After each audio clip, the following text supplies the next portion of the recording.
Okay, students, we have just looked at the technique of a sunny side up egg. Now we're gonna do an egg over medium. Okay, an over medium egg is still a fried egg, but the yolk is not runny. The yolk is more of a medium consistency, not hardened, but decently runny, kind of a combination of runny and hard. Okay, so again, I'm gonna start by cracking my egg on the countertop. Gently comes out of the shell.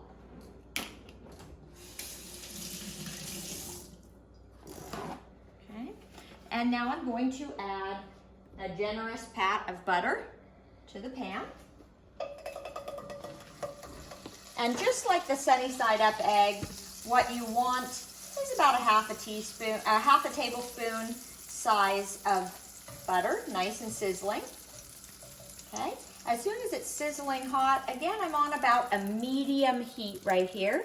When I put my egg in, it almost immediately, you can see the egg white. Okay, if the egg remains clear for too long, then that means that your temperature probably isn't high enough. Okay, so it's going to cook relatively quickly. Okay, I'm going to leave it alone. Just going to pull this in a little bit so that it doesn't get too large. And you can see the egg white still on top, still very runny. The trick always for frying an egg is flipping the egg without breaking the yolk. And this just takes practice. Okay, so I'm going to slide the egg onto my spatula. Oh, it's not quite done yet. Okay, I'm going to leave it on this side for another 30 seconds to a minute. Okay, if it isn't quite ready to be flipped, it'll look like the yolk is going to break. You want it to be fairly well cooked on the one side before you flip it over. Okay, so this is just a variation on a sunny side up egg. It's another egg that is fried. You can use a non-cooking spray, a non-stick spray, such as canola oil or olive oil, to make it not stick if you don't want the calories of the butter. But remember, butter in moderation is a healthy alternative. Okay, so now I'm going to get it onto my spatula.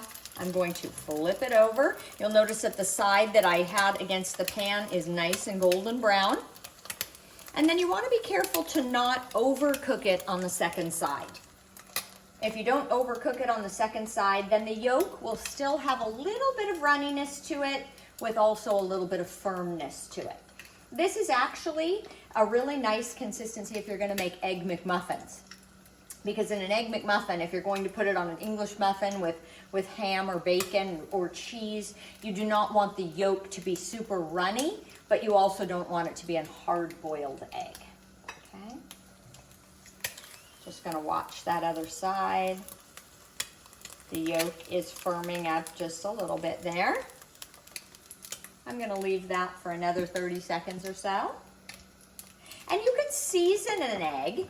You can season an egg with salt and fresh ground pepper while you're cooking it, just by putting a little bit on. Or you can wait until after it's cooked and season it that way. All right, I think it's time for this to come off. Okay, so that is the perfect fried egg. I'm going to get this off. And I'm going to show you what the consistency is of the yolk.